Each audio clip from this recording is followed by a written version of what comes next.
do not adjust your sets. My voice is going to sound like this for the whole episode. Hello. Believe it or not, it is me, James Enstall, host of Geek To Me Radio and co-host of this incredibly fun show, Justice League Revisited. I know I sound like I'm drilling some Pall Malls over here, about 3 packs a day, but it's just a seasonal kind of nasally thing. So bear with us. And I think you will bear with us because we've got a fantastic guest on for this particular show. Before we get to her, on the other side of the Zoom screen, lit from behind with those picturesque windows, we see the other co-host, the wonderful Susan Eisenberg. How are you? I'm okay. You, on the other hand, it sounds cool, but I know that you don't probably feel great. So I'm sorry about that. No, the show must go on. That's the saying. It must. And look at you showing up, even though you're feeling slightly under par. Well, it's amazing what a couple of Excedrin with some Basil Hayden toast will do for the Constitution. What a trooper you are. Wow. Well, thank you. And you're right. Today's show is fantastic. It's our first show back for the new year. We want to thank everybody for hanging with us. We took a little break because people were super busy around the holidays. Yeah. And, it was hard to get people to commit because they were off skiing or in warm climates, sunning themselves. So now that everyone's back to life as we knew it, we can schedule people. So thank you for joining us today. We love having you here. And you want to tell the kids who's on and what episode we're going to be doing? Yes, we're covering Wake the Dead. So for those of you keeping score at home, this is the 11th episode of the first season of Unlimited. Original air date, December 18th. I hope you're sitting down, 2004. How is that possible? I can't. No, it's not possible. It doesn't seem, but here we are. Here we are. Yeah. And I'm so excited to dig into this episode. It was, as I'm rewatching it, just a swell of emotions going back and forth like a ship on rough waters, if I may use that analogy. Can I stop you? It was the best of times. It was the worst of times. With this voice, listen, I can say that. You can do it. You can do it. You can do so much with that voice. I know. Yeah, this was a great episode, and I don't think I've seen it since it aired originally. Yeah, and not because I'm not in it, because I've seen a bunch of other ones that I, wasn't in, but this one didn't feel familiar. And it was so damn good and so entertaining. And, a lot of that is owed to the guest we have today. Yes. And the writers and the directors, as always, and, the voice director, everybody. But, especially we want to give a shout out to our guest today, Maria Canals-Barrera, because she did an amazing job on this episode. Standout. It's a standout. And so when we knew we were doing this one, it was like, all right, let's call Hawkgirl, see if she's available. Yeah. And thankfully she was. Yes, and it's always great to have her on. And I noticed it was kind of funny to think, wow, we really haven't had a voice actor on this entire time that we've been doing Unlimited. It's odd because I feel like the first 2 seasons of Justice League, we had all the voice actors on, but it's more people were writing on this one. We had new directors in Unlimited. So I think that's kind of just where things naturally fell. And also, the first, Justice League is mostly us. And then Unlimited, there are just so many other actors. And a lot of them, dare I say, are really big time celebrities. Yeah. And they're harder to book. It's really because also, there's so many podcasts out there right now. Sure. Everyone and their uncle has a podcast. And so you reach out to somebody and say, do you want to do a podcast? And they're like, oh, let me find if maybe I'll have time with the 400 other offers I have to do podcasts. So it's just harder. It's more challenging, I think. And we're really lucky that we have the Dan Reba and the Joaquin and all these other people who are willing to, come back. Right. So hopefully we'll get some really terrific bookings for the fans out there listening. We're working on it. So stay tuned for that. Yep. We've got calls in with Nathan Fillion's people. So when Vigilante hits the scene, we'll hopefully have, I'm going to lay odds that it's probably not going to happen, but a boy can dream, right? Yes, please. Yes. A boy must dream. And so we talked about do we want to say who wrote the episode and Yeah. who stars in this? Yeah, we've got Dwayne McDuffie and Bruce Timm kind of tag teaming this one, story and teleplay. Joaquim Dos Santos directed it. Fantastic cast. We've got Aquaman, Scott Rummel, Dr. Fate, Oded Fair, Vixen, Gina Torres, Amazo, Robert Picardo, Inza, Jennifer Hale, Grundy, Bruce Timm, and then obviously Superman by our own George Newbern, Hawkgirl by our guest today, Maria Canals-Barrera, and Green Lantern by the one and only Phil Lamar. Phil Lamar. So good. So good. Yeah, so I'm excited. So Yes. do you want to, I mean, I noticed Gary was like really hanging around the green room, and I think he's got a a crush. feeling you think? Yeah. I mean, he hasn't left there. Yeah. I mean, maybe we should send Chuck in to get, We what do you want to do? Can. Yeah. Hey, Chuck, could you go make sure Gary's not bugging her? He asked her to sign what? Oh, God. Why? You know, He shouldn't have even brought that many pictures in. She's going to have carpal tunnel by the time she's done. poor Maria. Oh my gosh. Well, go just interrupt. Yes. Thank you. Hi. Yep. Yeah. Have a seat right there, Maria. Thank you. Chuck, lock the door behind you so Gary doesn't get in. So without further ado, our first voice actor of the season, which is hard to believe, we've got Hawkgirl herself, Maria Canals-Barrera, back with us. How are you? I'm great. How are you? Good. Thanks so much for doing this today. Oh, How it's can my we do this pleasure. without her, really? If you think about how can you do this episode I love without talking Maria? about. Thank you. I love talking about great projects that I was fortunate enough to be part of. I love celebrating it. So it's my pleasure to be here with you guys. Thank you. Thanks, And this Maria. episode, it's whenever someone asks like, oh, what's a good gateway episode to get into Doctor Who? There's episodes I'd recommend, or with Buffy the Vampire Slayer. I feel like this one is one of those episodes, but you almost need to see the first part where Solomon sacrifices himself. Yes. But this episode is one of the most character-driven episodes of the season. You got you coming back, finding your place again, the interplay with you and John and Vixen. It's amazing. Upon rewatch, Maria, what were your first thoughts? Oh gosh, I didn't remember most of how well written it was. I just remembered some of the main points, but the like you said, the dynamics between how torn up I was about, how to handle Solomon's comeback, my independence, wanting to do it my way, the way I thought was the best way, instead of getting the help, because I was in a vulnerable state. I'm in a vulnerable state, being, exiled. And even the little like jealousy things with Vixen, where she got mad when the Green Lantern was trying to help me, and then when Superman tells me, how he believes in second chances and he was the tiebreaker. There's just so many beautiful, redeeming, forgiving, character building moments. Mm-hmm. The writing was exceptional in that one. And I just really, I liked revisiting it. I didn't remember all those details. It was great. Look at Maria using revisiting. Yeah. That's like our podcast name. And also Is it? James, I yeah, didn't- Justice League Revisited. And the thing is too, James, is that you couldn't know this without knowing what Hawkgirl's situation was.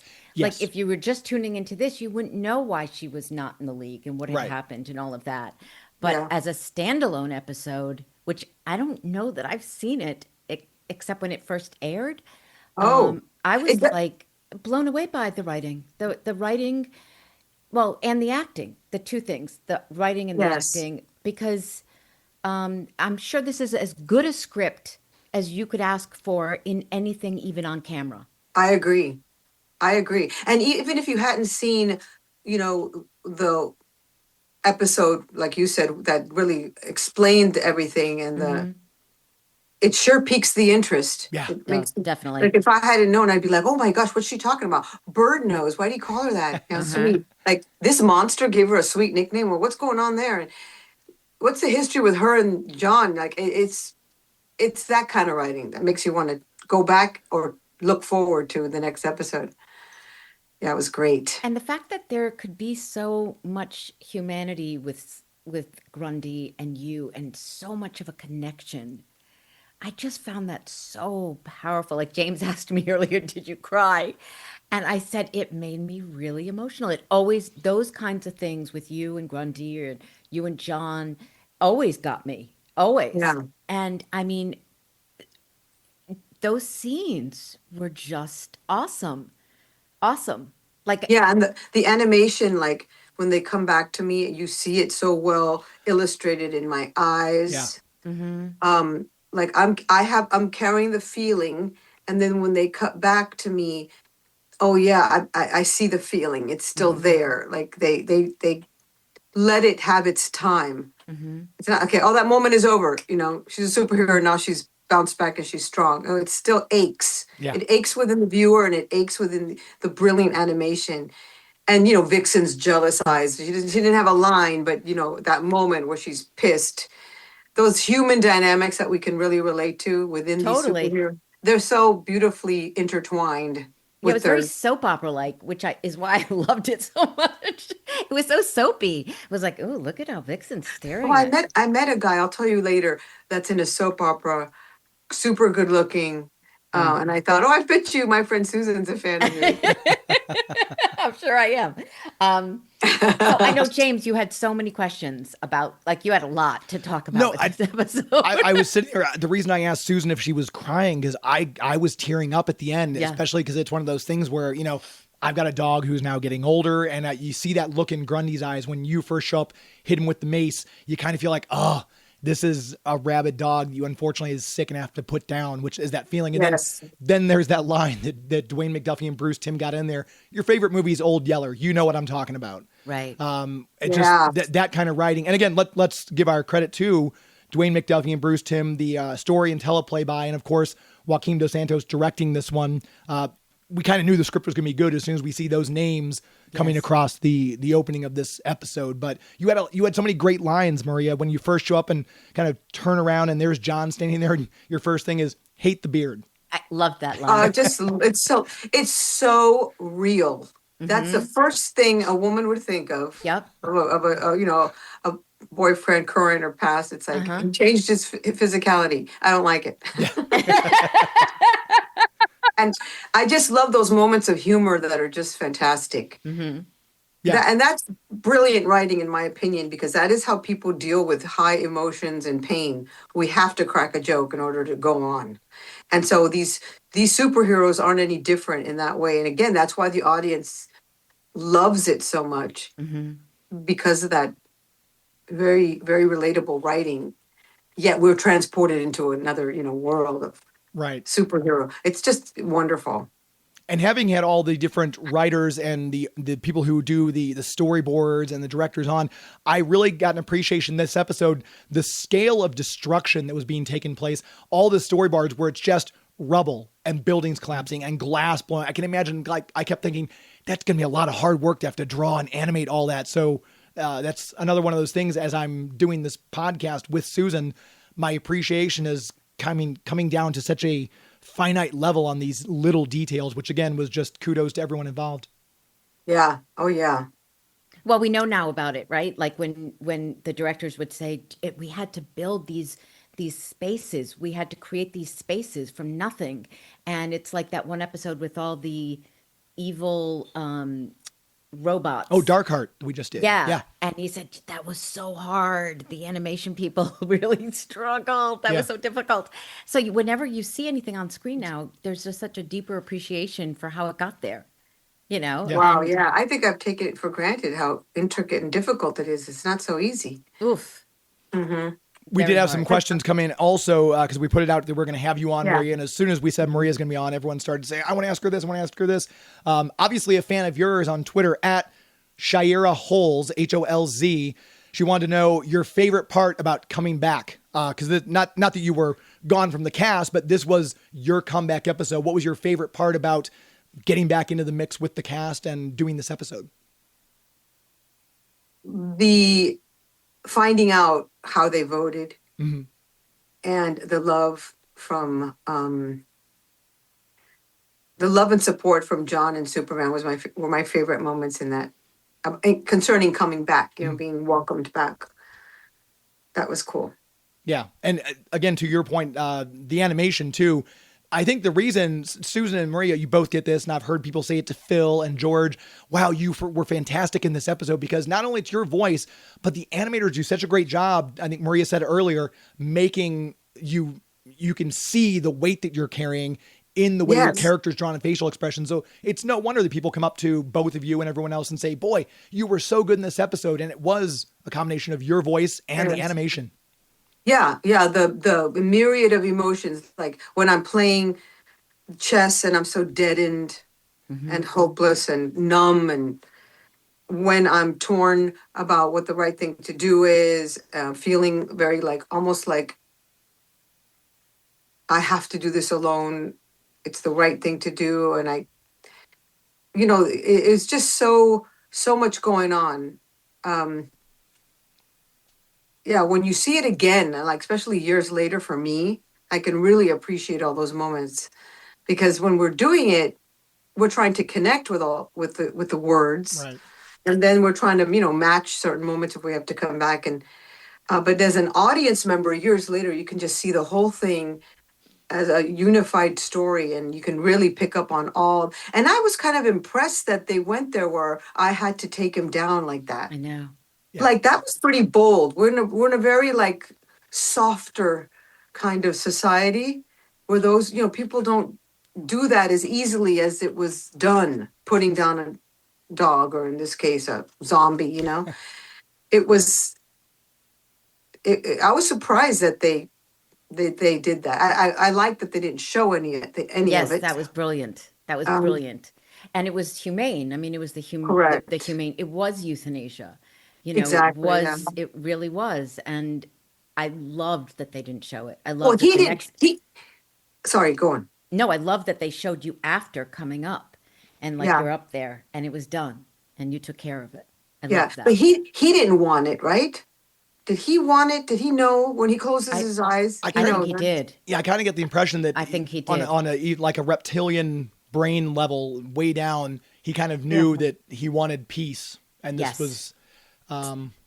So, and I think that's the only reason she could do it, right? Because she knew that he wanted peace. That this was the only thing that was going to give him peace. Yeah, this is heavy. It is. It was. I was really surprised at this. I mean, I was really surprised by it, and I think they handled it beautifully.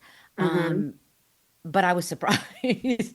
And Bruce Timm voiced Grundy. I know. It was so cool. I saw that. Do you remember recording? No, I don't remember that he did that. And then when I saw the voice credits, I'm like, oh my gosh, he was great. He was great. He was great. Yeah, and we'll mention the voice cast. We've got, as Aquaman, Scott Rummel coming back, Oded Fair back as Dr. Fate, Gina Torres as Vixen, we have Robert Picardo as Amazo, Jennifer Hale as Inza, Bruce Timm as Grundy, and then obviously George as Superman, Maria as Hawkgirl, and Phil as Green Lantern. Like I said before, I can only imagine going back in time, being in the room with all of you recording that. It's incredible to think about all that talent in one space. Well, thanks. Thanks, because I was in there. Thank you. You included, obviously. You know what? It is amazing. And apparently it's not very common to have everybody in there like that, and consistently top talent being cast as our guest stars in recurring roles. It was just incredible. It was amazing. Like these solid character actors would play so many important roles. You're like, oh my gosh, I know that guy. He's in like 12 of my favorite movies. And it was amazing. There's something to be said, and I think Dan, or I don't remember now who said it, maybe Stan or Dan or one of our guys said the audience has such a connection to these characters. So in episodes like this, when you bring people back, and you have Aquaman and you have Grundy, and the people know who these characters are because of Justice League. There's such a familiarity with that, and the voices. They know that voice. And I think, people get very invested, and I love that, for the fans to have that, in those episodes where you get that, even if it's a couple of lines and it's like, oh, it's so-and-so, especially with Unlimited, because you can see all the characters and to hear them. It's great. It's great. It is great. And the audience real fans, and there's a lot of them, thankfully, they remembered all those characters and all the people and their favorite actors. I mean, they remember more than I remember. Oh, It's 100%. amazing. Yeah. That all of us remember. Yeah, it's incredible. 100%. James, do we have another question from Maria? Yeah, we had our friend at Tamar Odar said he was going back and rewatching other stuff after Justice League, and he made the connection that you voiced Shelley Sandoval in Static Shock. I was like, oh my gosh. So he just had a question. Your career as a voiceover actor, how do you personally see your growth as you've done these various roles over the years, when you look back on this particular episode, which is almost 22 years old, which is impossible to realize. But when you hear yourself, do you listen like, boy, my range now is much different than it was then? What are your thoughts on your personal growth as a voice actor?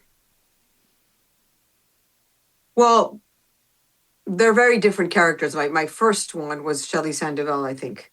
And, I kind of stumbled onto voice acting because my commercial agency had a voiceover department. And so you want to do commercials? That I'd done before in Florida, where I'm from, and Miami, and then in LA. And they said, we have a voiceover department. And I said, oh, yeah, I'd love to do. That's so cool. Like, I'd love to listen to those radio plays on the radio. What was that famous show I used to love? It was in Minnesota where they would. Oh, yeah. Prairie Home Companion? Yes, yes. I remember being like a teenager in Florida, and I'd be cleaning or doing homework or something, and I'd listen to the radio, and I would come upon Prairie Home Companion, and it was so exciting and fun to hear all that. And so it was like, to me, acting where they can't see me. Mm-hmm.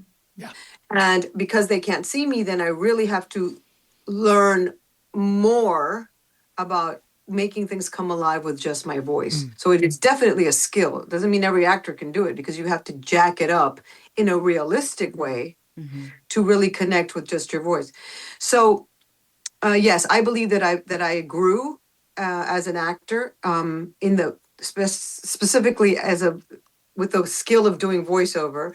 And what a great way to learn and grow with a character that had so many facets to her, like Hawkgirl. I got to do Paulina and Danny Phantom.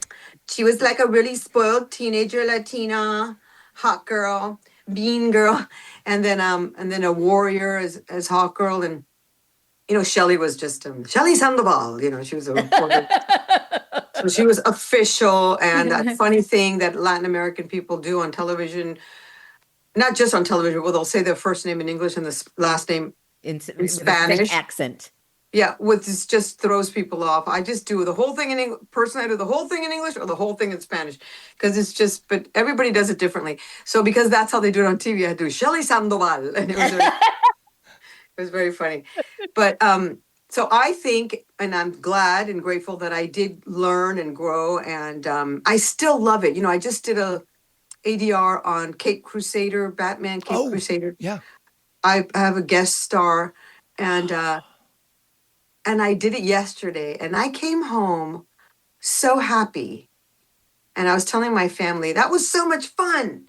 Voiceovers are so much fun because you get immediate direction, and it's like ping pong. You get to give them what they ask for. And if they want it better, okay, I get to do it again and tweak me again. And then I can say, I think I should do this on that line. You have to be careful because they're the ones that direct you. But if you feel as an actor like, I want to try something, and you deliver, then it's okay to ask. So like I wanted to do that last line a little bit meaner, and they really liked it. So it was kind of like, that give and take. And it's collaborative. When it's collaborative and creative, it's the best. There's yes, just nothing better. You can wear anything to the job, like I wore a hat, and I didn't care what my hair looked like, as opposed to today I'm fussing with it because you can see me. But I just love all of it. I love how quickly it goes by, meaning that you deliver. It's productive. I don't mean that, I want it to be short. No, it goes by quickly because it starts and finishes in that time. They're satisfied and they move on. They collaborate. They go, okay, have her do this. Okay, oh yeah, I like that take. Okay, let's do, and you get to hear them most of the time. I like that too. I like to hear what they're saying. Right. But I Wow, I'm understand surprised that you could, because in Justice League it would just go like you'd do a take and it would just be dead silence. I know. And then and Bruce had this intense look on his face. And if you're a people pleaser, a codependent whatsoever, Oh, if you're not nightmare. like super confident about yourself at all times, Nightmare. Michael Rosenbaum, then you could be like, oh my gosh, did they like it? Yeah. I mean, I've matured since then, but it would make me feel a little insecure when you just hear nothing. And then it comes back with somebody who's a little bit more of a tactful person in Andrea, kind of like, that was good. Let's try. Oh God, I'm familiar with that. Yeah, and I appreciated that, but sometimes I want to just give it to me straight. And if it's tough, I want to hear it from Bruce. I want to satisfy that disappointed look on his face. But the disappointed look had nothing to do very often with what we were doing. Right. It's just he's a very cerebral person. He's caught up in the story. I mean, we as actors were like sensitive and we read their faces and take it personally, and that's a huge mistake. So I learned a lot, basically, to not do that so much too as I've matured. And it's a never-ending process of learning if you're wise enough to realize that, because it could only make you better. Yeah. And I really enjoy. I'm grateful for the job, and I enjoy the. I would like to be challenged a little bit more with characters, but even within a character that's not a superhero, let's say only human, we are complicated people as humans to begin with. So there is a challenge there. But the challenge that we got playing superheroes was just heightened even more. And that was very satisfying. So yeah, it's all great. To me, it's all exciting. And it's my job to make it better. And I'm up for that challenge. I really enjoy it. I mean, even the snacks are great. They always have like killer food. Yeah. Killer snacks. Yeah, that's a good great thing. coffee. Like, I mean, they don't always have that. No. When you're, well, they do on a job, but when you're auditioning, Nothing. they don't. Anyway, it's just a wonderful job to have, to do voiceover work. I was curious, last time we had you on was, I believe, for Star-Crossed, and you said you sat down with your husband and your two daughters to watch it together. Did you all watch this one together too? And what were their thoughts? I watched it with my husband. My daughters were out. Okay. But I will rewatch it with them because I am curious now after you say that, what they're going to it's say. really it features you. I mean, like Star-Crossed did, it Yes. really features you in this. And, Yeah. I think being able to play all those different facets of this character, like the powerful, like the beaten down, like the defeated, and then all the backstory with you and John and seeing him again. I mean, I think the girls would love seeing this one. For sure. They're 20 and 22 now, by the way. I know, but audience. They're perfect. It's the perfect age because, our show is very much for all ages, especially. Oh, and isn't it funny that opening scene too? We haven't talked about it with the nerds who get bullied and they practice that chaotic magic stuff. Yeah. And they bring him back inadvertently. And you never see them again. Well, I know. I'm assuming that one guy didn't survive because Grundy's hand comes through the door and squishes his head. So I'm assuming he didn't make it. Yeah, but we saw that once before. Watch what you play with. Watch what you play around with, because you open up some strange doors. Right. And that, like from the beginning, it grabs you. I mean, again, brilliant writing, brilliant storytelling. There's no time wasted. Yep. I gotta say, so much happens. Yep. I was a nerd in high school, believe it or not. But at least I didn't get wedgies and swirlies. So at least I was savvy enough to avoid that. So I doubt you were always adorable, I'm sure. Oh, Let's ask hardly. Oh my gosh. Oh, really? No, I was a big nerd, and it was, I just stayed out of people's way, and my sense of humor is kind of what made the bullies kind of leave me alone, because I would be very snarky. So when I hear these stories about people, side note, about people getting bullied for like a long period of time, that really bothers me, because it shouldn't happen for a long period of time. You need to talk kids out there. You need to talk to the teacher, your parents, the principal. You need to keep talking until it's taken care of. It's very hard. That's very hard. When I was in But grade school, you got to though, do that. You have to do that because It's that's true, but that doesn't part always. of their job is to monitor behavior, and so that should Yes. never, ever, ever be tolerated. Of course, it's going to happen because we're human and we can be terrible to each other. But when I hear kids putting up for years and years, that really, really bothers me. It should have been taken care of. I think there've been more changes to that now, but I distinctly remember when I was in grade school, I'd get unmercifully bullied and I'd tell the teacher and the teacher says, nobody likes a tattletale. Yeah, and that would be it. Yeah, but that's why you can't. I don't want kids to stop at that because teachers sometimes they're covering their own Tushies. people, Yeah. their own people, and so that's why you have to go higher and higher, and definitely tell your parents. Or prison rules, just- just find the biggest guy and deck him right in the mouth, and then you're good for the rest of the time. Yeah, I grew up in a rough neighborhood. That's how we had to do things. But that's fine. All right, that's a different episode. James. Yes, that's a different Let's episode. save that. Let's save that. We'll go to that one later. But no, to bring back this episode, I love that we found out how they voted because that was something we didn't know this entire time. So that moment when John abstained and we know Superman was the tie-breaking vote, that was lovely.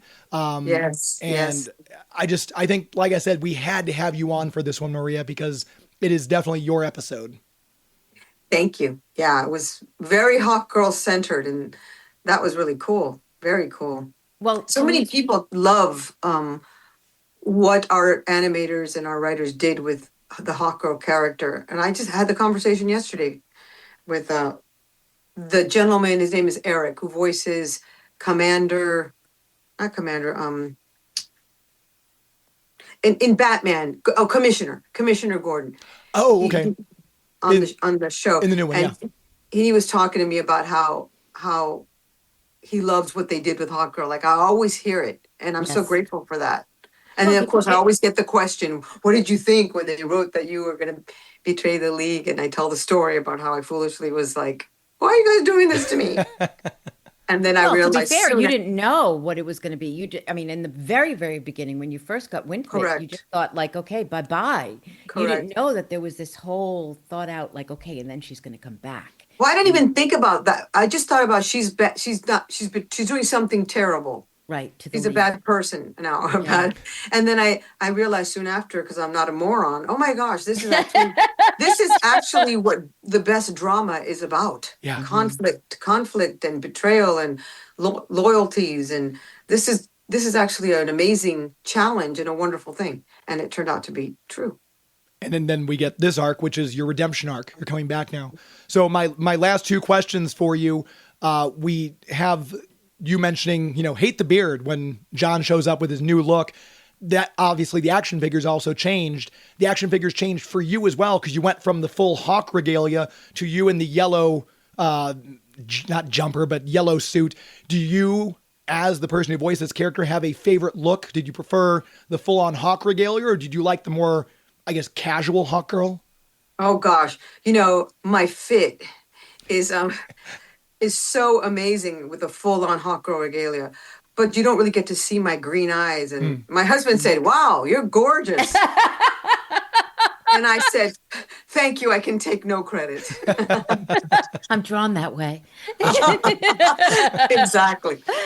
So, and I did notice, the simple little white cami and leggings. It's really cute. It is. It is. But if I had to choose, I would say the full-on Hawkgirl regalia. It's just stunning. No, Don't we return to that, James? Like further down, don't we ever see that again? I feel like I'd have to go back and look. I feel like she's not in this white and black outfit. She's in the yellow one that the figures are made of. I don't recall her because there's that final episode in season 3 where you're all standing there and Superman's cape is billowing. And I think she's in her yellow outfit. I don't know if we revisit the Hawk episode because even when you go into Hades to help Wonder Woman, I think you're in the yellow outfit again. I don't think we ever see it again. Oh, I could be okay. mistaken, I don't remember. but I don't feel, I'm 95% sure we don't see it. Do we have a number for wardrobe? Yeah, we'll call them right up. Okay. Hold on, I'm dialing All right, well, let Maria go because we don't need her to, we don't need to talk to wardrobe. No, Yeah. but this is before we do let you go. My gosh, I've been obviously following you on Instagram and all these fabulous posts you're Wait, putting before up we there. get to that, you said 2 questions. Oh, Did you ask the second one? I was going to ask you how's your chess game. Terrible, terrible. I remember nothing. Just that was kind of a side question as I'm watching you beat Aquaman or take on Aquaman in chess. I'm like, I wonder if Maria actually plays chess. But that was my question. No, I years ago, my daughter took it in school and she was getting good and I dabbled, but I forgot. It's like Do you riding a play? bike.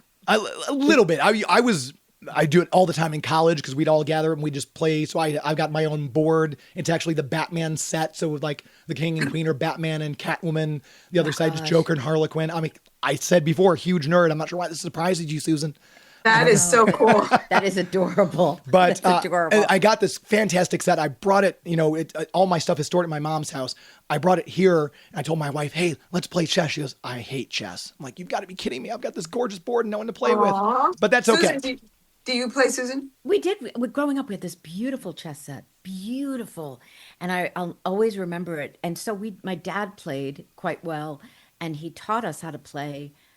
But I don't know that. I mean, it's like my piano. I took 5 years of lessons, and I didn't retain a lot. So, but we did play growing up. All of my sisters and I, we definitely played. Great.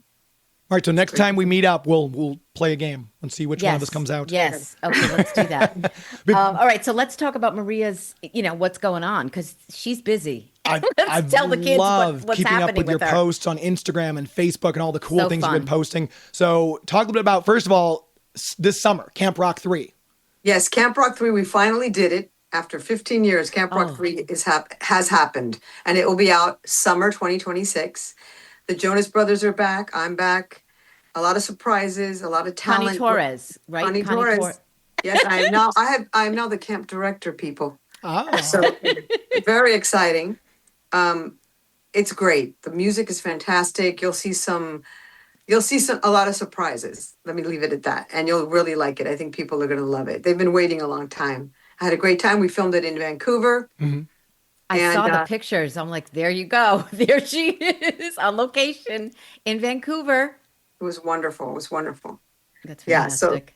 fantastic. We didn't know that it would ever happen. So I think everybody's really happy and surprised. Right, but the response to your posts, like you post these things and it's crazy how much they blow up. I mean, people are so excited for this. It's like, when you always hear the whispering, I didn't know Hawkgirl was on Waverly Place. Like you hear that all the time at these Comic-Cons where people are just so stunned to know that the mom on Waverly Place was also Hawkgirl.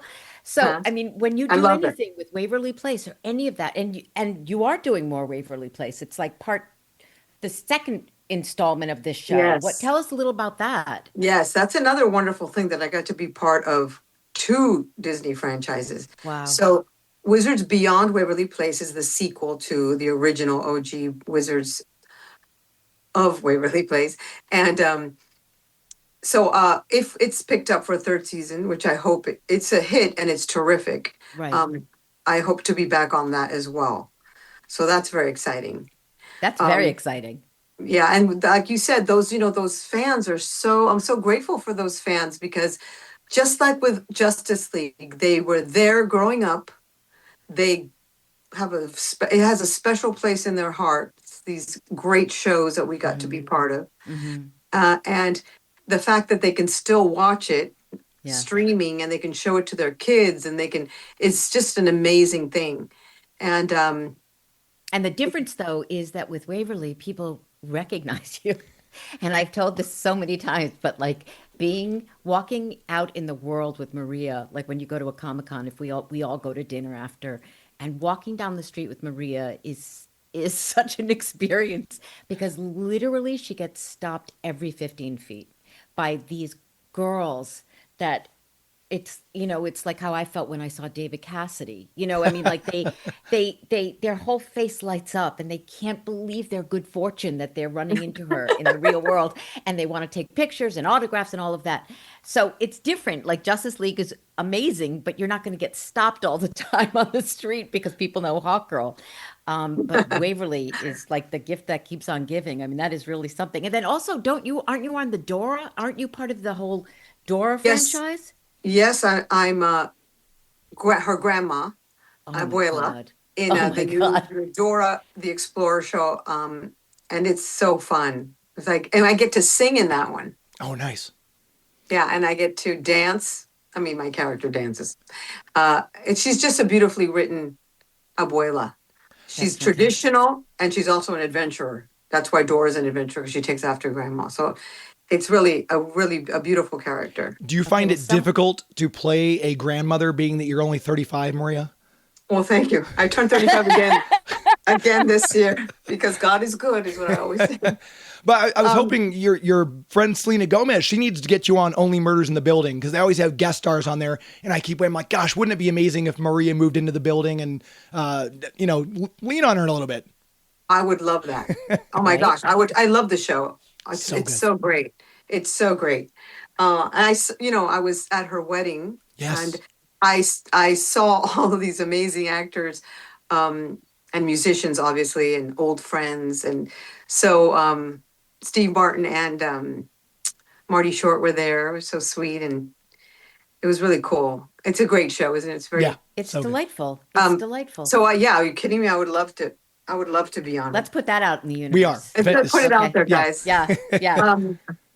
But what did you say right before that? Before you're only 35. About voicing a grandmother. Oh yes. Oh yeah. Yeah. Well, I've always been. I played in high school. I played Amanda Wingfield in the Glass Menagerie. Oh really? So I've always played old women really well. Huh. As well as other characters. I think I've been fortunate enough to be leading lady and character. Yeah. I can do both. Which is a gift, I think, because it has given me more work. So I love playing old lady. I tap into my own grandmother. I mean, there's just my mother. I think about her stories. When I talk as abuela, she's very, very animated, and she has a little bit of an accent because she's from Cuba, and a little raspiness. So I talk. I remember my mom's stories, and I can tap into like old really easily. Like I went to this class, and there's this lovely older lady, and she was from Canada, and she had a little bit of crackly voice, and she talked like this. And then every time we would compliment something, she would say, "Oh, you like it? I got it at Costco." And so I'm like, "Oh my gosh, I just absorbed that." Uh-huh. So I've done her. Carolyn is her name, the sweetest, most beautiful, most generous. And whenever I tap into Carolyn, you like it? Oh, I got it at Costco. And it's fun. Isn't it fun, Susan, to just absorb other people and be able to mimic them? It's so, well, I don't think everyone has that talent. And I wouldn't say I have that talent necessarily. You do. And you know how sincerely I feel about this, because I have really said to Maria over and over that she has to do a one-woman show, because she is an extraordinary storyteller, and she's got amazing stories. Yeah. And I think I've told her over and over again, she's probably so sick of hearing it. No, that's a huge... Susan, that is a huge compliment to me. And I've been told by a few other people, and I think I told you that it's hard because a lot of it is painful. Right. I remember when I said some of the best comedy comes from pain, and a lot of comedians have had, and I'm very blessed to be on the other side of a lot of difficult moments, and I want to focus on that more and more, even though I don't ignore or pretend that the painful stuff didn't happen. So, and I know it would be fantastic. It would. And I know that I could do it every night and be in that moment. Remember, I told you the way my mom would tell a story? She would relive every moment as if it was the first time. My mother never told a story that she had told 50 times in a blasé. Then I went there, and then I did this, and then he said that, and then that happened. No, she would be like, and then I was there. And I said this, and he said, and that happened. And then, like, she was an amazing, just naturally. So I know I can relive it, and I can do it. And you know what? I'm going to think and pray on it, because it may be something I need to do. Maybe it would help me continue to heal. Who knows? But that's a huge compliment to me. Thank you that you think I can do that, because that's not easy. No, That's and there aren't any, I've said it maybe twice in my life to people because it's not like, oh yeah, that one should do a one woman show and that one and that one and that one. It's like it's rare to come across somebody who has the story, yeah. has the storytelling ability, has the acting Yes. chops, Yes. and is also interesting enough to like that you want to watch them. Yeah. Yes. That's a huge compliment to me because you're up there all alone. Yes. It's all on you, much like a stand-up comedian, but it's Uh-huh. even deeper because, and I just think of people that were masterful at it. John Leguizamo, Chaz Palminteri. Hmm. That's how he got the Bronx Tale Right. to happen. Right. Nia Vardalos. That's how she got, and she's brilliant. How she got My Big Hmm. Fat Greek Wedding to Yep. happen. I remember when I was, I forgot what age, but when Whoopi Goldberg did her one woman show, and that's how Oh she was God. discovered. That was amazing. I remember going into knocking on the bathroom on the bathroom door. I had to interrupt my brother's shower to tell him about the Whoopi Goldberg one woman show that I saw. I think I was in high school or maybe, I don't remember. Yeah, maybe high school, because it was so good Hmm. and it touched me on so many levels. I was like, I said to him, "You have to see this show. It's on HBO or whatever cable channel we had. It's amazing." Like, I couldn't wait to tell somebody about it. So Hmm. when you can do that, it's such an amazing thing. And so if I do it, I want to do it really well. So yeah, that would be Well, if you do amazing. it, you will do it really well. I mean, it's not like you're Oh, gonna, just phone it in. I mean, thank you're you. gonna And it will be commit to it. cathartic for me. It would Yes, be it would. something. And I'll tap into, the experience of Justice League because it was a life changer, It was for us in many 100%. ways because we still talk about it because people want to hear about it and people are touched by it. And it was so well done. And it was such a humongous blessing for all of us to get that kind of job. And this is our 25th anniversary from this 2026. We started the show in 2021. So I'm hoping that we will be able to visit more fans, as a group, as an ensemble, with different Comic Cons hosting us this year. You know what? A friend of mine he's a tech guy. Mhm. He's working on a Comic-Con cruise. Oh, Oh, wow. Yeah. I'm going to ask him about the company because wouldn't that be fun to be Yes. part of a Comic-Con cruise? Yes. I'm going to ask him and maybe they can reach out to us. Well, yes. Yes. All right. Well, listen, we'll let you go. We know you're busy. Thank you, thank you, thank you for doing this with us thank you. and, My just pleasure. sharing all your thoughts and your memories and your feedback about this episode. That was an incredible episode, Wake the Dead, Justice League Unlimited. So, Maria, thank you and happy and healthy new year to you and your family, your beautiful family. Thank you so much to you guys as well and to our audience. Happy New Year. And it's always a pleasure to talk about the The Justice show. League. Yeah. Thank you. Thank you. Thank you. Have a Bye, great time. Maria. Thank you. It's always so great to have her on. And I can't believe this is the first time we've had a voice actor on for Justice League Unlimited. That's crazy. I know. I know it is crazy. And I mean, what better, actor to have on than Maria especially for this Oh my episode. gosh. Oh, I mean, listen, I'm a huge fan. She brings so much to the part of Hawkgirl. And honestly, the writing, you combine the writing with her acting talent and the direction and all of that. But this episode was so entertaining. yeah. So entertaining Yeah. on Like so many different levels. those little bits of humor, like we talked about, but then that just, Yeah. the gravitas of the scene. And like I said, I'm tearing up at the end when I realized, she has to put him down. I know. It was, I know. it was rough, but it was a roller coaster of an episode.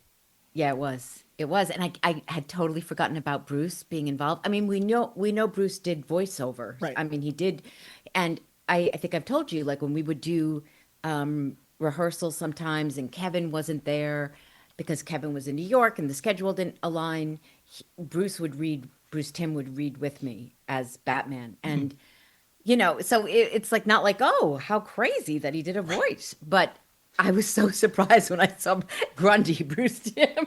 Because Mark Hamill has voiced Grundy in the past. Yeah. So that's why I Yeah. was like, I was kind of wondering, I guess that would have been a question if we had Joaquin or if we had Bruce here. It was like, was Or Mark if we not had available? Mark. Yeah. If we had Mark. Yeah. Yeah, we could say to Mark, why didn't you do that Yeah. episode? What's going on with you, Mark? Yeah, let me get my people on that All right right, away. we'll have Hold him. on. We'll have him on. Oh, hold on. I see Oliver is right by the door. Oh, Hold on. Yeah, all his right. dad's going to take him out. So, no, we can keep going. It's okay. Okay. But yes, this was great, and having her on was essential, I think, for this episode. Yeah. Now we're going to, we have to, and your voice is okay? Yeah, no, for anyone you're who's hanging wondering, on? what, did they get someone else besides James for this episode? No, it's just I've got a cold thing I'm fighting, and it's all in the nose, ears, and throat. So it's just kind of a little bit of this is my raspy radio voice. It's very intense, and it almost sounds like it hurts. So, like, there was a part of me that just didn't want to go too long today because I didn't want you to have to be talking. But, you get to chatting with these people, and, it's just so much fun. It is. These sessions fly by that we do. But as we're wrapping up here, this is our first episode of 2026. So let people know where they can find you online. And if you've got any conventions coming up you want to mention.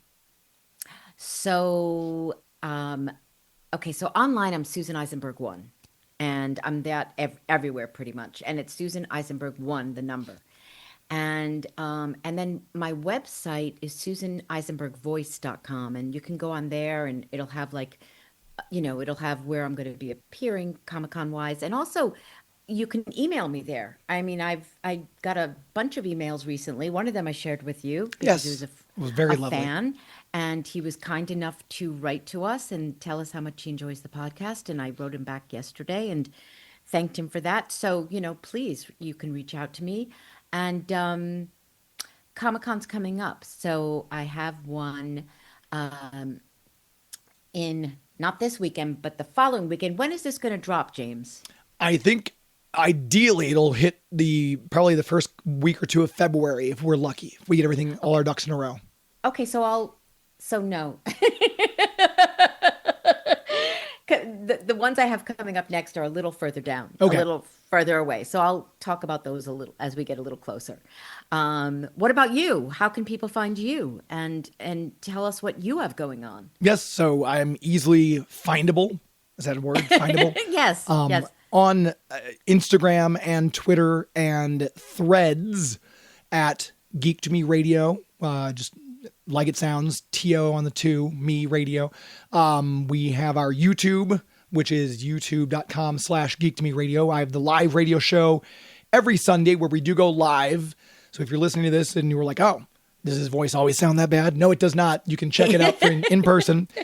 Geek To Me Radio, you can go to the website, see all the past guests that we've had on the show, past episodes, and they're also on YouTube as well. So we'd love you to subscribe there. We're closing in on 11,000 subscribers. And Wowza. so we want to add as many as we can for this year. And then if you are enjoying this podcast, you might want to make plans now to visit Two Rivers Comic Con happening April 25th and 26th, the number 2 Rivers Comic Con, because we're going to have Andrea Romano, we're going to have Dan Reba, and we're going to have Kevin Altieri. So if you're a DC Animated Universe fan, you're going to want to make sure you get your tickets now. You can get them on the website, tworiverscomiccon.com. If you're listening to this and you're local, there'll be a little more at the door, so get them online ahead of time. That way you don't have to pay extra. That's an amazing lineup. Yeah. I mean, that's the fans are in for a treat. I mean, that is just tremendous. And as somebody who has done your Comic-Con, let me just say it's fantastic. Thank and you. The location could not be better. It was just so joyful being in that location, St. Charles, and exploring that location. And it was just wonderful. Let me just add one thing because I do notice I want to give it due. I'm doing St. Petersburg, which is St. Pete Comic-Con. Okay. St. Petersburg, Florida, from February 28th and March 1st. So just to let people know, that's St. Petersburg, Florida, and I will be there. And I'm really looking forward to it. So if you're anywhere near Florida and St. Petersburg, which is on the west coast of Florida, on the Gulf Coast, just come there and say hello. Bring your Wonder Woman stuff and she'll sign it all for you. Have you gotten rid of... Definitely, and I will post you on Instagram because I love taking pictures of the fans. Those are always great with to all see. Their stuff. Yeah, Those it's are so fun. cute. People I know, I dressing love up it. and everything and just having all the different stuff. It's amazing how much stuff is out there Wonder Woman related that people are asking you to sign. It's always so cool. I'm a lucky gal. What can I tell you? Yep. So that's going to do it for us. As Susan always says, another one in the can. In the can. And please make sure you subscribe to the podcast. We really, really want to keep building this podcast. It's done really well. The response from you guys has been tremendous. But we just want to, make it even bigger and reach more people. So please subscribe, please leave reviews. We read them, and we just so appreciate that. So, we just want to say thank you for your patience. We know this one took a little time to get back on air with you guys, but we want to wish everybody a really fantastic, happy, joyful, peaceful new year to all of you. And please stay tuned, because the conversation will continue.